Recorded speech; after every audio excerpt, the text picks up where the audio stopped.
3,000 pounds, moving 60 miles an hour. An enormous bullet with incredible destructive potential. It's Newton on the highway, on Science Without Walls.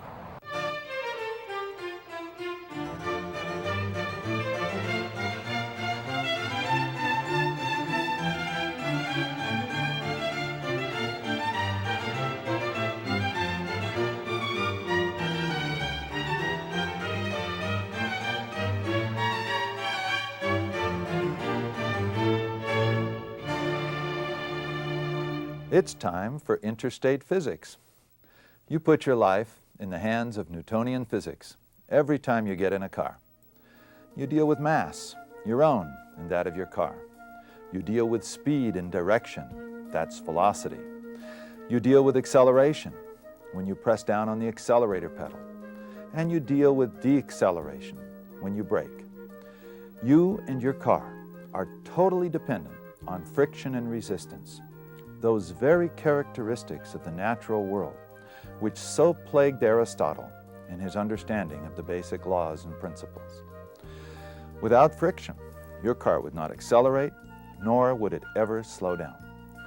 And the minute that friction disappears, the adrenaline starts to flow, your pulse rate goes sky high, and you're in a situation of great terror, like on a patch of black ice. We're now familiar with Newton's three laws of motions, the laws of Newtonian mechanics. And we're familiar with conservation of energy and maximization of entropy, the two main laws of thermodynamics. These 5 laws are the basic foundations on which our modern technological civilization is based. The real world in which you and I operate obeys these 5 laws.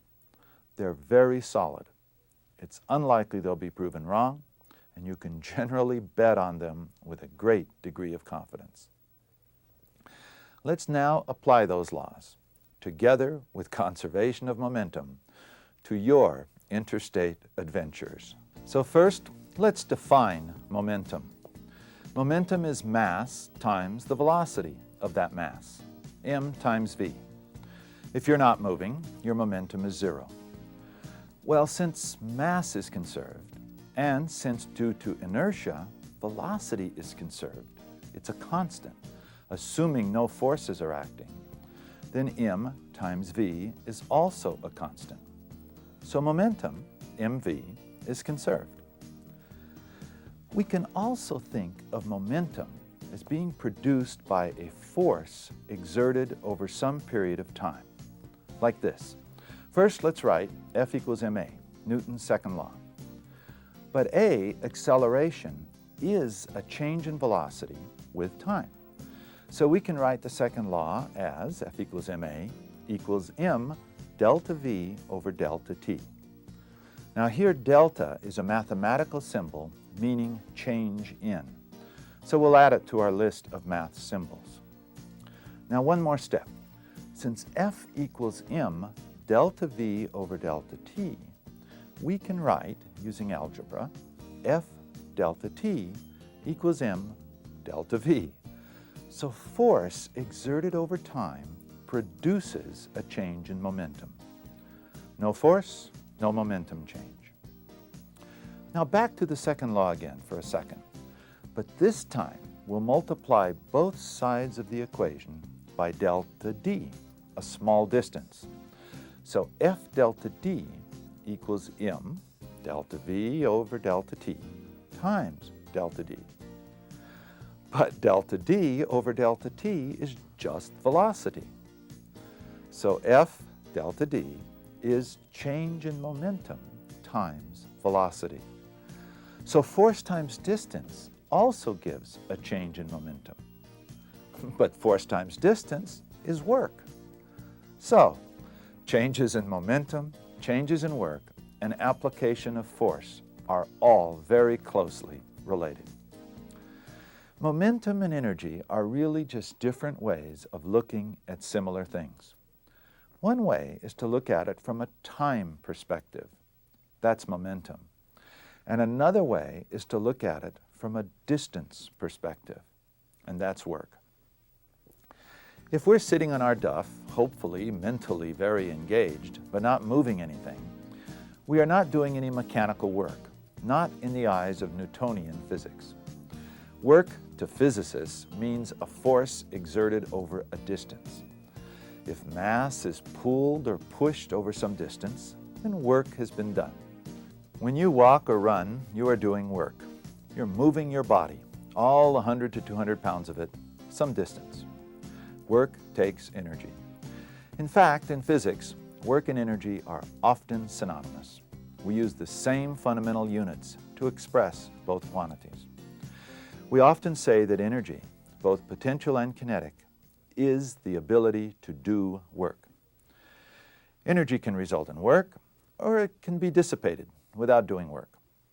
We all have friends who are very energetic and spend a lot of energy, but nothing gets done. We say they spin their wheels. Lots of energy, no work.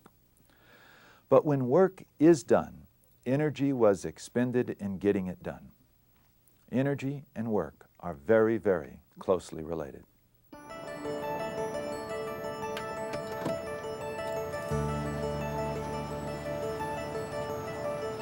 You use energy from gasoline, generating forces by pushing the tires against the road, Newton's third law.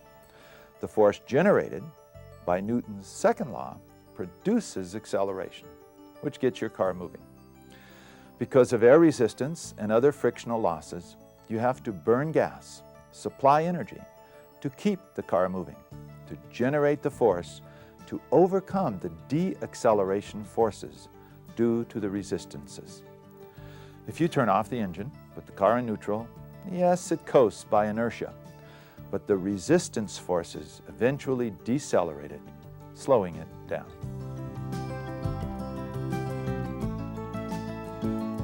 We need to deal with forces and with units. We said that Newton's second law of motion is F equals ma, force equals mass times acceleration. Well, mass is kilograms, acceleration is meters per second. So force has these cumbersome units of kilogram meter per second squared. That is force. But to make life simpler and to give Newton the recognition he so richly deserves, we call such a unit a Newton. The Newton is the basic metric unit for force. It's just a convenience, an abbreviation. It's made up of the very fundamental units we described earlier: mass, length, and time. We said that work is a force exerted over a distance. That's a Newton times a meter, a Newton meter. But if you're a physicist and you have to deal with these things day in and day out, you don't even want to call it a Newton meter. You call it a joule, recognizing Joule, an important scientist in the field of the conservation of energy and thermodynamics. So a joule is a Newton meter, a unit of energy and also a unit of work. You know, there's no trick way to learn this stuff, this jargon. You just read it, use it, and eventually it comes to you, just like any other new vocabulary. It's sort of like learning the names of your cousins or in-laws. While we're at it, let's do one more. Often, we're not interested in how much total work you can do, but how fast you can do it. If it takes you an hour to move a couple of boxes, your employer won't be very impressed, especially if someone else will do it in a few minutes. How fast work is done, or the rate of doing work, is power. Fast and slow refer to time. So power is work divided by time, joules per second. The unit of power is called the watt, in honor of the inventor of the practical steam engine, James Watt. The electrical power you use in your apartment or home is measured and billed as watts, actually kilowatts. Get out your Utah power bill and take a look. Here's mine. I'm billed in kilowatt hours. A kilowatt is energy per time. So a kilowatt hour is energy per time times time, or just energy again. Yeah, it's a bit cumbersome, but that's what they do. We're not billed for electrical power, but rather for total electrical energy used. Although work and energy have the same units and are in many respects similar things, they are different. A system does work, but it has energy. Energy is a property or characteristic of a system, while work is a process, a measure of how the system has changed or how the system changes other systems. Think of energy as stored or potential work, the ability to do work. We've already seen that we can have kinetic energies, we can have gravitational energies, we can have thermal or heat energies. We'll also develop electromagnetic energy, chemical energy, and elastic energy. And elastic energy is the energy of the stretching of the bonds of molecules in matter, such as in a rubber band. These are all forms of energy, and they can all be used to do work. We can transform these energies into one another. There's also nuclear energy, of course, but nuclear energy requires consideration of the conversion of mass to energy, Einstein's famous E equals mc squared, a topic we don't have time for here. I'm sorry. There are many different forms of energy. Taken all together, energy is conserved. But we also know that in all natural processes, when we transform energy from one form to another, generally to do work, some of that energy is dissipated, usually as heat, contributing to atomic and molecular motions and vibrations, making them more chaotic or random. We call that entropy, and it's largely responsible for inefficiency. And it's closely related to probability and statistics and that inherent tendency in the universe towards randomness or disorder.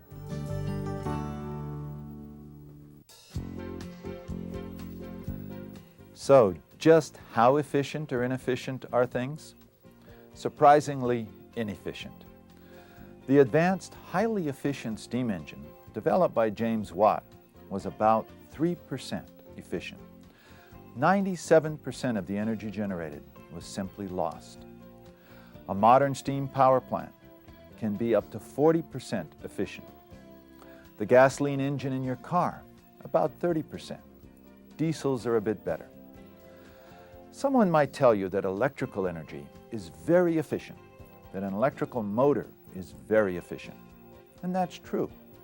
But the generation of the electricity required to run that motor is a very inefficient process. Unless you get it from hydroelectric power, then it seems to be more efficient because you're using gravitational potential energy, which was already there. So every time you use something, think about the amount of energy and the rate of energy consumption. It's written on the appliance or device's information panel.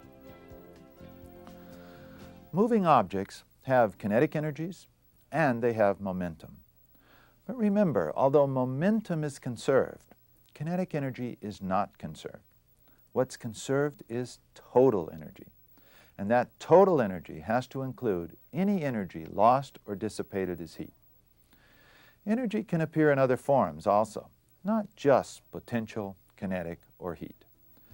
We'll look at some of that now as we cast our fate on the Interstate.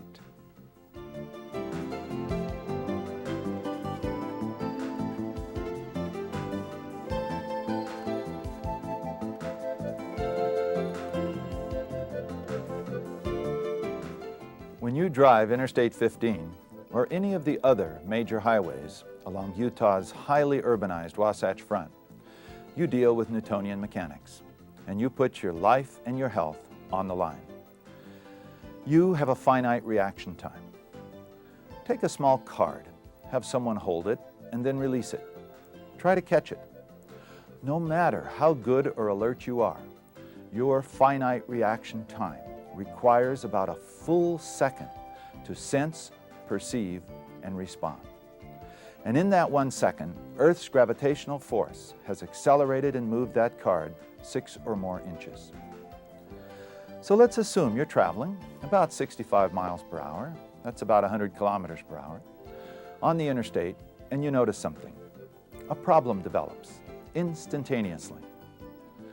There's no way to say with absolute certainty that some unpredictable random event will not happen to you. So let's assume it just did happen to you. In the time you sense, perceive, and begin to act, and that's about a full second, you and your 3,000-pound momentum and kinetic energy machine have traveled about 100 feet, about 5 car lengths. That's before you even begin to touch the brakes. The brakes take time to engage. You know you can't come to an instantaneous stop. So you deform tires, burn rubber, squeal. To stop in a modern car moving at 65 miles per hour with modern tires on a typical dry freeway surface takes about 6 seconds and about 300 feet, about 15 car lengths. So obviously, if you're following too close to the car in front of you and it stops, you crash into it. It's really very simple. An abrupt deceleration will, of course, slam you against your seat belts and your passengers, and both towards your dashboard. The abrupt deceleration will hopefully activate those airbags, which will absorb much of the energy involved in your rapid deceleration, hopefully keeping most of that energy from being absorbed by your face, your skin, your muscles, and your bones.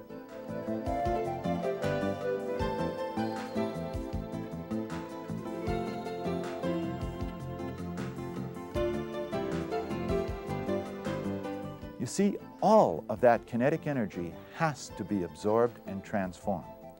And that's generally by the deformation of matter, the movement of atoms or molecules with respect to one another.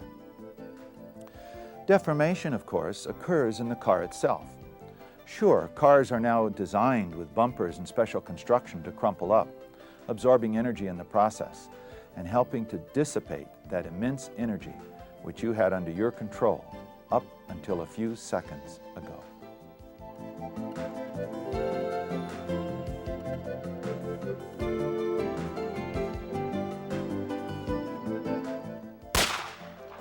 You literally drive a bullet. Although a bullet is about 25 times faster, a car is roughly 1,000,000 times more massive than a bullet. So in terms of kinetic energy, in terms of sheer destructive power, a car is far worse than a bullet. The good news is that fortunately, the risk is still a relatively low one. Otherwise, we wouldn't all put our lives on the line on the freeways and highways. We'll see later that riding and driving on the highway is the greatest risk to which you and I are subjected every day.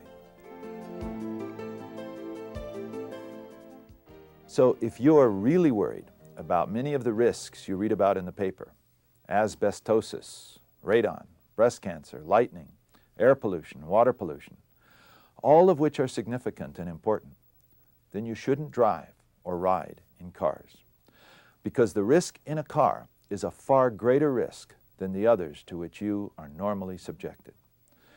The only other risk which even comes close in our society is getting shot. We'll talk about that later. You may be a great driver, alert, competent, have a fairly modern car in good working order, good tires. But like that old bumper sticker says, random events happen over which you and I sometimes have little or no control. So let's at least exert what control we can by driving safely. The bigger the car or vehicle, the more massive it is, the greater your personal responsibility. A more massive car has a greater kinetic energy for a given velocity. Kinetic energy is proportional to mv squared. We can see this from the work that energy can do, exerting forces over distances, deforming cars, property, and people. F times d equals ma times d equals m v divided by time times d, and that's roughly mv squared. If we were to formally derive it, we'd find the kinetic energy is 1/2 mv squared. Energy scales as the square of the velocity and scales with the mass. The more mass or the greater the velocity, the more damage you can do. So if you normally drive at 75 on the freeway, you have far greater odds of getting involved in a collision than someone driving at 55. If people have the same alertness and reaction time, the gal driving 55 simply has more time to react and respond than the gal going 75. Plus, the 75-mile-per-hour car does far more damage because it has a much greater kinetic energy. Kinetic energy scales with the square of the velocity. 55 squared is 3,000. 75 squared is 5,600. So you have almost twice the kinetic energy, and thus twice the destructive energy, at 75 than you do at 55. No one discusses that when they discuss raising speed limits and speeding.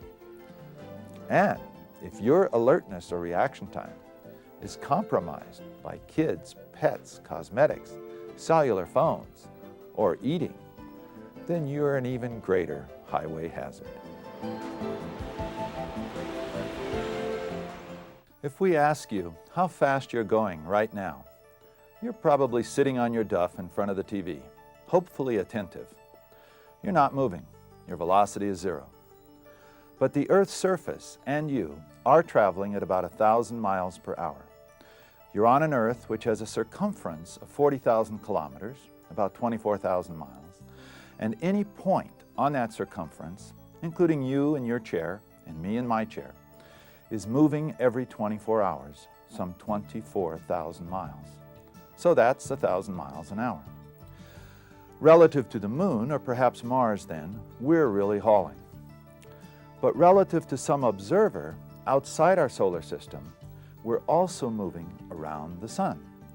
The Earth rotates around the Sun about every 365 days, at about 70,000 miles an hour. So you're really traveling at 70,000 miles an hour, and at the same time you're spinning at about 1,000 miles an hour. And that's maybe why some of our friends and colleagues appear a little dizzy sometimes. The only way we know we're moving is if we can compare our motion to the motion of something else that we can observe. At a stoplight, for example, if the guy alongside of you is creeping forward, there are times when you don't know if it's him moving or if it's you moving. It depends on your reference point. We generally can feel when we're accelerating because we have acceleration sensors in our ears, but we can't really see or feel when we're moving at a constant velocity, unless there's wind resistance, friction, or some other force to help provide that information. The effect is even better in an airplane when it's an extremely smooth ride. Unless you're looking out the window at the clouds going by or the countryside below, you don't know you're traveling at 500 miles per hour. We normally use the Earth as our reference, and we really only consider motions with respect to that reference. Remember and understand that there are other reference points, what physicists call frames of reference.